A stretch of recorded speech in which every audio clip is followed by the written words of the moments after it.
What is up guys, this is HD Gadget and this is the DJI Phantom 3.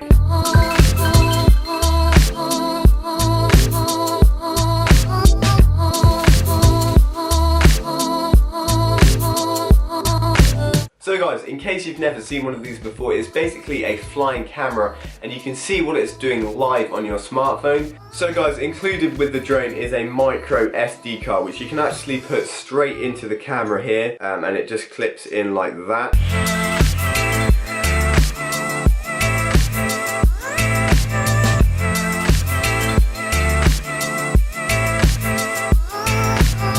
The footage then records in 2.7K unless you've set it down to 1080. I record in 2.7K and then either crop it in or just scale it down to make it looking good. If you're using 2.7K on YouTube, particularly along with other footage that's only 1080p, like this camera I'm recording on now, what it does is that instead of cropping it out or downscaling it, it squeezes it in, which means you've got too many pixels going on. So if you're new to filmmaking and you don't know how to downscale it, I just record in 1080p and call it a day. So guys, I'm going to continue with the hardware of the device. Built in is a GPS which will keep your drone still if you're flying it in a windy environment, because you don't want the wind taking it off away. Instead it will recalibrate itself back to where it is. The drone has a compass built in as well as a gyroscope system, so you've got all of that stuff covered. In each corner we have one propeller attached to its motor. These are detachable, you can take these off and replace them if they get broken or damaged.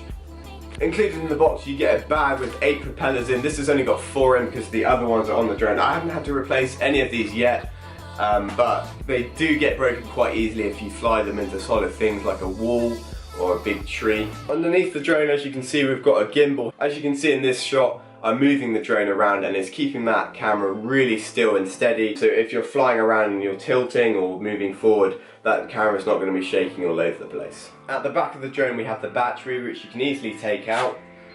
You can also buy other batteries if you want to have 2 on the go. You can have one charging as you're flying and then switch them over. They take about an hour to charge. I'm super impressed with that actually, because I've had batteries in the past that take 2 or 3 hours to charge. And that's just too long to wait. Now this battery is a smart intelligent battery and it takes up a lot of the weight of the drone. In fact, if you take this out, the drone is now super light, and this thing will keep your drone up in the air for 25 minutes, which is a really nice amount of time, and that is with the cameras on recording. On the back here we have an LED indicator which will tell you how much charge is on, so as you can see I've got 4 dots loaded up, which means I've got 100% power. Okay guys, so something I struggled with when flying was little droplets getting in the lens. Because I do live in England and it quite often rains, one tip from me is to make sure that you have nothing in the way of the lens. It does come with a lens cap and a little thing, let me get it. And it comes with this thing here which is fitted inside the box. It will basically keep the gimbal straight if you're travelling with it and you don't want it to get moved around or broken. There's also a little rubber lens cap included in the box. So guys, this is the controller, and up here is a little clip where you can put in your smartphone which connects to the controller through Wi-Fi. It does use radio to connect from the controller to the drone. So guys, the drone is pretty much just 2 joysticks in the middle. We've got a power button down there which will also tell you what percentage your battery power is on, in the same form as the one in the drone itself. Along with that we've got some different modes where you can set different flight modes. So this one will turn off GPS, so you need to make sure that this one is flipped up when you get it out of the box, or flipped all the way down if you want to use any of the extra settings.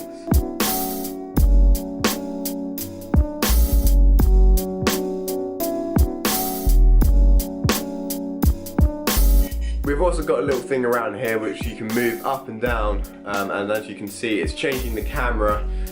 So if you want to fly it with it up or slightly down or all the way down, you can do so from the controller instead of having to do it manually. So guys, one thing that I've noticed is just how fast the live 720p feed is from the drone to your phone. It's really quick. There's pretty much no delay at all. It does get a little bit dodgy when you fly more than 500 meters away, which is plenty of room. I've managed to fly this drone without any modifications about 600 meters away, which is really good. So guys, I hope you have enjoyed this video. If you have, please leave a thumbs up down below. Also please subscribe here if you're new, and I'll catch you guys in my next video. There'll also be a link down below in the description for where you can pick up this DJI on Amazon.